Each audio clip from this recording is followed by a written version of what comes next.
क्योंकि ये जो बीजेपी की हुकूमत है इस वक्त, जो मोदी सरकार की हुकूमत है, जिस तरह की आइडियोलॉजी वो फॉलो कर रहे हैं, वो अगर वहाँ पर कांग्रेस जीत कर आ भी जाती है, जिसको कहा जाता है कि थोड़ी सेकुलर है, थोड़ा सा उनका जो मौक़िफ़ है पाकिस्तान के बारे में मुख्तलिफ है, लेकिन क्योंकि जो बीजेपी ने इतनी सख्त पोजीशन ली, आर्टिकल 370 को उन्होंने ख़त्म किया, जो और इक़दामात पाकिस्तान के ख़िलाफ़ किए, वो कोई भी हुकूमत अगर वहाँ पर आएगी उसके लिए उसको अनडू करना मेरा नहीं ख्याल कि इतना मुमकिन रहेगा। Subscribe now and press the bell icon. Never miss an update. वज़ीर-ए-आज़म इमरान खान भारत से अच्छे ताल्लुकात के ख्वाह हैं। पहले उन्होंने 2019 में भारतीय इंतखाबात से कबल नरेंद्र मोदी को अमन मुज़ाकरात के लिए अच्छा करार दिया था, मगर हालात हमें उसके बरक्स दिखाई दिए। यहाँ तक कि बातचीत का अमल, तिजारती रवाबित, स्पोर्ट्स एक्टिविटीज और इंडियन पाकिस्तान कंटेंट पर भी पाबंदी लग गई। वज़ीर-ए-आज़म इमरान खान को माजी में मिलने वाली मायूसी के बाद अब एक बार फिर मुस्तकबिल में नई भारतीय क़यादत से मुस्बत पेशरफ्त की उम्मीद वाबस्ता है। क्या इस बार उनका सोचा हुआ सच साबित हो पाएगा या फिर 70 साला तारीख जूं की तू रहेगी? आगे चलकर प्रोग्राम में हम इस पर बात करेंगे। क्योंकि ये जो बीजेपी की हुकूमत है इस वक्त, जो मोदी सरकार की हुकूमत है, जिस तरह की आइडियोलॉजी वो फॉलो कर रहे हैं, वो अगर वहाँ पर कांग्रेस जीत कर आ भी जाती है, जिसको कहा जाता है कि थोड़ी सेकुलर है, थोड़ा सा उनका जो मौक़िफ़ है पाकिस्तान के बारे में मुख्तलिफ है, लेकिन क्योंकि जो बीजेपी ने इतनी सख्त पोजीशन ली, आर्टिकल 370 को उन्होंने ख़त्म किया, जो और इक़दामात पाकिस्तान के ख़िलाफ़ किए, वो कोई भी हुकूमत अगर वहाँ पर आएगी उसके लिए उसको अनडू करना मेरा नहीं ख्याल कि इतना मुमकिन रहेगा। ये नए रूल्स ऑफ इंगेजमेंट्स अब भारत ने सेट कर दिए हैं। और एक बात मत भूलें कि भारत वो वाला भारत नहीं है। उसकी वजह यह है कि मुआशी तौर पर वो इतना ग्रो कर चुके हैं, उनके जो मफादात हैं, खास करके अमेरिका जैसा जो ताकतवर मुल्क है उनके साथ इतने जुड़ चुके हैं कि वो अपने आप को एक खित्ते की आम ताकत समझते हैं और वो समझते हैं कि वो पाकिस्तान को अपने जो धौंस की बुनियाद पर वो डिक्टेट कर सकते हैं अपनी टर्म्स। तो ये कहना कि आइंदा आने वाले वक्तों में इमीडिएटली मुझे तो कोई इसमें तब्दीली नजर नहीं आती। हाँ, ये ज़रूर है कि अगर हम अपने हालात उसमें बेहतर कर लें, हमारे मुल्क में अगर पॉलिटिकल स्टेबिलिटी आती है, इकोनॉमिक स्टेबिलिटी आती है और हमारे जो बायलैटरल रिलेशनशिप हैं अमेरिका के साथ और जो दूसरे मुल्कों के साथ, वो सिक्योरिटी ड्रिवन के बजाय तिजारत और मईशत के ऊपर अगर आ जाते हैं, तो फिर हमारे पास भी एक लेवरेज होगी कि हम उसको इस्तेमाल करके भारत के ऊपर दबाव डाल सकें। और उससे फिर ये होगा कि भारत भी मजबूर होगा कि वो पाकिस्तान के साथ मुज़ाकरात करे। उन्होंने गालिबन कश्मीर के मसले पे उस पैराए में बात की थी कि अगर कोई वहां पे ऐसी हुकूमत आ जाती है जो मॉडरेट होगी तो वो शायद मसाइल हल करे। अब बात यह है कि ये तो एक रियलिस्टिक चीज ये है कि हमारे पास हिस्ट्री है 70 साल की और अप्स एंड डाउन्स आए और अभी मोदी के आने के बाद तो ताल्लुकात बिल्कुल खराब हो गए और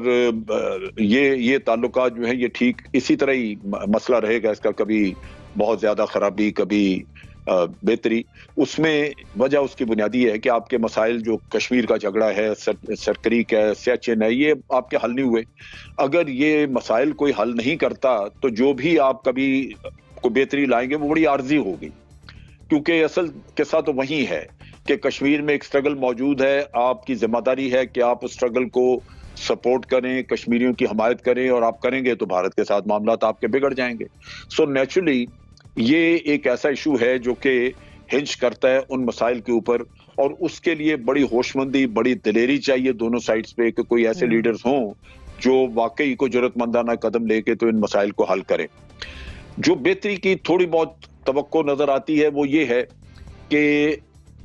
मैं हुकूमत वहां पे कैसी आती है उससे रिलेट करने के अलावा मैं बाकी बात करता हूं कि मसलन सी पैक है, अगर हम उसको बड़ी दलेरी से जैसे हमें हिम्मत चाहिए उसके लिए कि हम पूरा दिफा करके उसको मुकम्मल कर लें अपने वक्त पे, तो वो उसके जब डिविडेंड्स आने शुरू होंगे तो वो एक ऐसी चीज है कि उसकी माशी तरक्की खित्ते के ऊपर उसके लिए उसकी बड़ी वैल्यू होगी। और हो सकता है कि किसी स्टेज के ऊपर भारत ये महसूस करे कि ये लैंड रूट उसको मिल सकता था अगर वो यहाँ पे ताल्लुकात अच्छे रखे और बहुत ज्यादा वो माशी फायदा उठा सकता था। नहीं उसकी होगी कोई। इफ्तिखार साहब, कश्मीर का मामला सेंटर पॉइंट राइट लेफ्ट देखे तो हमारी स्पोर्ट्स एक्टिविटीज हैं, हमारा इंडियन पाकिस्तान कंटेंट साथ जुड़ा है, या हमारी फिल्म्स का प्रमोट होना, वहाँ का कंटेंट पाकिस्तान आना, फिर उसके अलावा हम दीगर भी मामला देखें, ट्रेड भी हमारी है। अंदाजे दुरुस्त तो हैं प्राइम मिनिस्टर के आने वाली नई क़यादत से मुतालिक? बिल्कुल गैर मुनासिब है, ख्वाहिश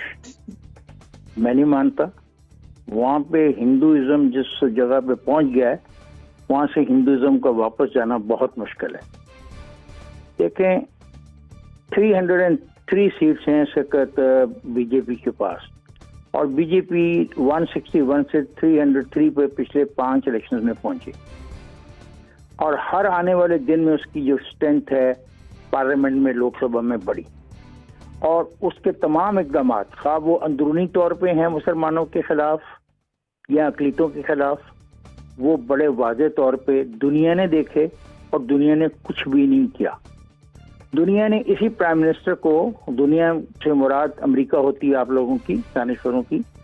अमेरिका ने इस आदमी को गलत आदमी करार दिया और इसका दाखिला भी बंद रखा, लेकिन फिर उसी गलत आदमी को कबूल भी किया, और ट्रंप को लेके कैसे वो स्टेडियम में फिरा जैसे ट्रंप उसका दोस्त होता है और भाई होता है। तो उस वक्त आपको समझ आ जानी चाहिए थी कि आप कहाँ खड़े हैं। और 2024 में होने वाले इलेक्शन के बारे में अगर इमरान, जिसका खुद टेन्योर 2023 में ख़त्म हो रहा है, ये तवक्को करता है कि नेक्स्ट वहाँ पे जो आएगी वो बहुत अच्छी होगी, मैं तो हैरान हूँ इस सारी सोच और सारी फिक्र पे कि 370 के बाद हमारी तरफ से खामोशी और बिल्कुल कोई जवाब न देना, और दुनिया में किसी जगह पे भी जाके इसको फाइट न करना के बाद ये तवक्को की जा रही है कि आने वाली जो भी हुकूमत होगी वो इनसे को बहुत डिफरेंट तरीके पे हैंडल करेगी। I don't agree with it.